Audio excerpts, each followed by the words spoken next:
Assalamualaikum warahmatullahi wabarakatuh. Al-Quran diturunkan 1400 tahun yang lalu. Pada masa itu, pengetahuan astronomi didominasi oleh bangsa Yunani yang mempengaruhi kehidupan umat manusia. Dominasi ini berlaku terus sampai masanya Kopernikus. Diyakini bahwa langit terdiri dari beberapa lapisan yang terbuat dari bahan transparan yang plastis atau bersifat mudah dibentuk, dihiasi dengan benda-benda langit yang cemerlang yang diberi nama bintang-bintang.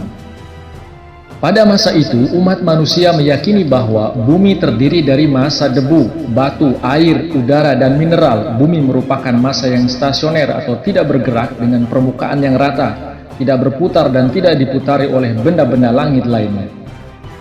Bumi memiliki posisi unik dalam kosmos yang tidak ada padanannya dimanapun juga di angkasa. Bumi bersifat tetap dan stasioner pada sauhnya, sedangkan langit berputar terus-menerus mengelilinginya. Jelas dalam konsep tentang alam semesta di atas mengeliminasi kemungkinan adanya kehidupan lain di luar bumi. Satu-satunya tempat kehidupan yang dikenal manusia di masa itu hanyalah bumi ini saja, yang mereka anggap tergantung melayang di tengah angkasa.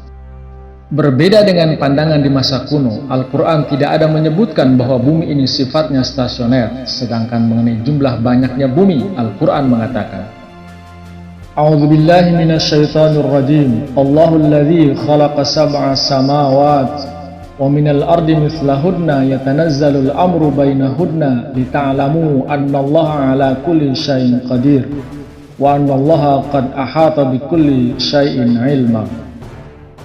Artinya, Allah adalah Dia yang menciptakan 7 langit dan 7 bumi sepertinya. Turun perintah di antaranya supaya kamu mengetahui bahwa Allah Maha Kuasa atas segala sesuatu. Dan sesungguhnya Allah benar-benar ilmunya meliputi segala sesuatu. Perlu dijelaskan di sini bahwa angka 7 menggambarkan istilah yang biasa digunakan Al-Quran dalam ayat ini maupun ayat lainnya. Angka tersebut menggambarkan alam semesta terdiri dari banyak lapisan langit atau galaksi yang masing-masing terbagi dalam kelompok bertujuh yang sekurang-kurangnya mengandung satu planet seperti bumi yang ditopang oleh keseluruhan sistem dalam galaksinya. Menyinggung sistem itu secara umum, ada ayat yang lebih spesifik mengenai eksistensi kehidupan di luar bumi. Allah Subhanahu wa Ta'ala berfirman, A'udzu billahi minasyaitonir rajim. Wa min ayatihi khalqus samawati wal ard wa ma batha fihima min dabbah wa huwa ala jam'ihim idza yasha'u qadir. Yang artinya, dan dari antara tanda-tandanya adalah penciptaan seluruh langit dan bumi dan apa yang telah disebarkan di dalam keduanya dari segala makhluk hidup. Dan Dia berkuasa menghimpunkan mereka apabila Dia menghendaki. Yang dimaksud dengan dabbah mencakup juga segala hewan yang bergerak atau melata di muka bumi, tidak termasuk di dalamnya hewan yang terbang atau berenang. Ayat di atas tidak saja berbicara tentang kemungkinan adanya kehidupan di luar bumi, malah menegaskan bahwa kehidupan demikian memang ada. Bukan hanya itu, dalam ayat itu juga disebutkan bahwa Allah Subhanahu wa Ta'ala berkuasa menghimpunkan mereka semua bila mana Dia menghendaki.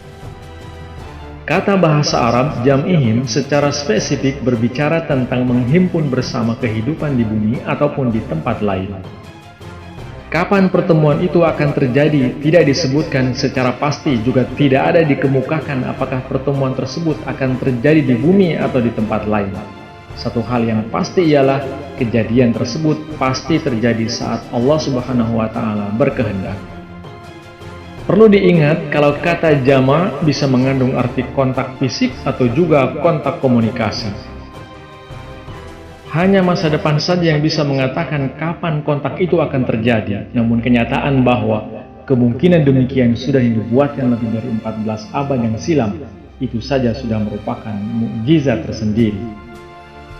Pengungkapan Al-Quran demikian dilakukan pada masa ketika kosmologi sebagai suatu cabang ilmu pengetahuan belum lagi lahir. Selama ini yang ada hanyalah visualisasi dugaan-dugaan belaka dan mungkin masih lama lagi sampai jelas mengetahui adanya kehidupan di luar bumi. Belum ada bukti definitif yang telah berhasil diperoleh untuk mendukung keberadaannya. Para ilmuwan masih berbicara tentang kemungkinan-kemungkinan saja.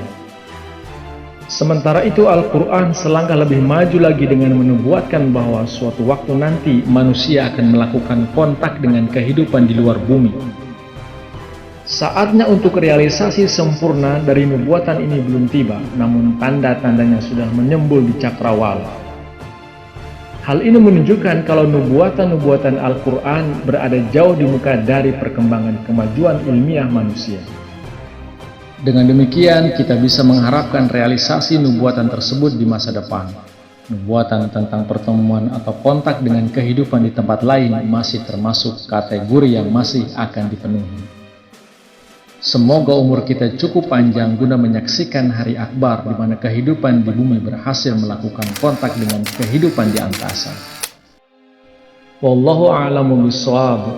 Terima kasih telah menyimak hingga akhir dan silahkan simak video-video kami yang lain. Assalamualaikum warahmatullahi wabarakatuh.